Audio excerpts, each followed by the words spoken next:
Escaflowne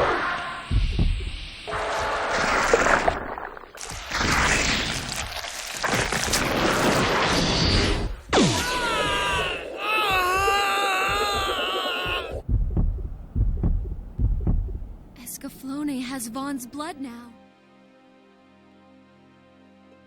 Hello everyone, I'm Johnny, and today we're taking a look at Escaflowne, the movie from the year 2000. I'm going to have an odd perspective on this one as I'm actually watching the movie without having watched the series. Does the movie stand up as a standalone? Well, actually it does, as long as you're open-minded. It's my understanding that the Escaflowne movie is more of a fan service for those familiar with the series. It's a condensed retelling of the 1996 26-episode series, The Vision of Escaflowne, with some alterations and character redesigns, a sort of what if we retold the story, with different character motivations. I went into the movie knowing little about the universe, but appreciated that it was going to be mostly for fans. As such, I was very forgiving of the rushed character and world development. With that in mind, there are many good things you can say about this movie. The animation and character design is great for certain. The English voice acting hit me on a nostalgic level, being someone who used to rent Ocean dub Dragon Ball Z on VHS. If you watch the Ocean dub of Escaflowne, expect some familiar voice actors. I thought Scott McNeil, who voices Piccolo, was a great choice for Jajuka. Lord Falcon, the time has come now to fulfill my deepest wish. The strongest element of the movie is hands down the universe and world building. The universe as presented in the movie has the vibe of a massive open-world Japanese RPG with Final Fantasy vibes. You have an incredibly detailed tiered city, other cities in ruins, a floating castle, and forest villages of anthropomorphic animals of all types. There is a significant amount of detail put into these cities, including their impressive landscapes and skyscapes, which feature some amazing celestial bodies. All these details do make a person want to watch the full series, to see how detailed that universe becomes. Besides just interesting places, you have interesting vehicles. There are several skyships throughout the movie. Luckily for us, at least some of the combat takes place aboard one, allowing a good glimpse into the steampunk styling of these ships.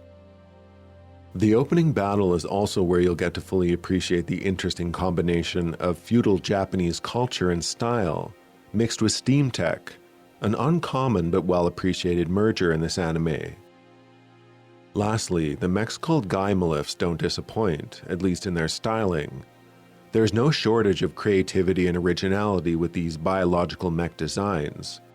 The mechs have to be essentially biologically and painfully linked to their pilots, which makes watching the final duel all the more visceral.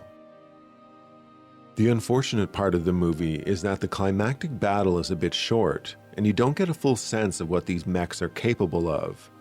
Honestly, watching the pilots connect to the mechs is as interesting as, if not more interesting than, the duel itself.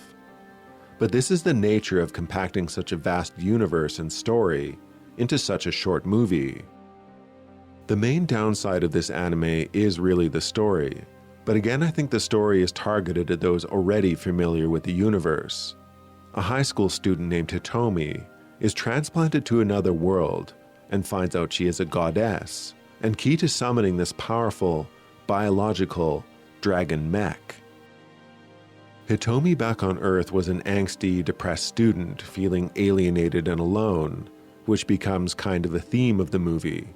Her character states several times how lonely she felt, even though she clearly had a best friend at the start of the movie, who seemed very keen on having her rejoin track and field.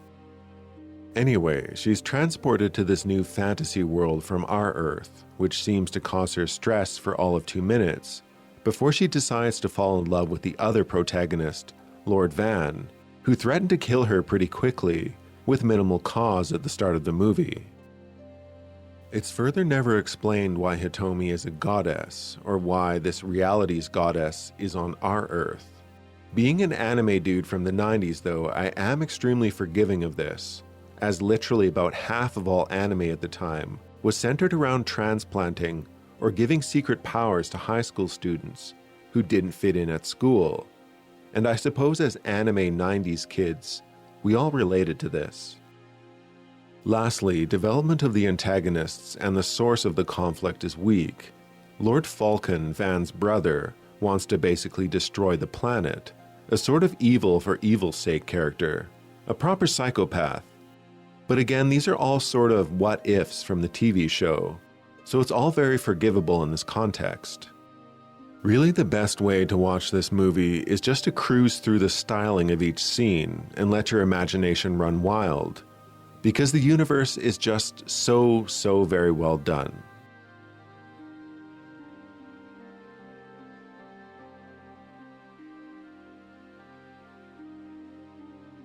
Alright, I'm Johnny. Thanks for watching. Do check out Escaflowne the movie. Even if you're like me and you haven't seen the series, I think it's well worth watching. And it might just kickstart an interest in watching the series, which I think it has done for me. We'll see. Anyway, do like, subscribe, or comment. But most importantly, do take care and have a nice rest of your day.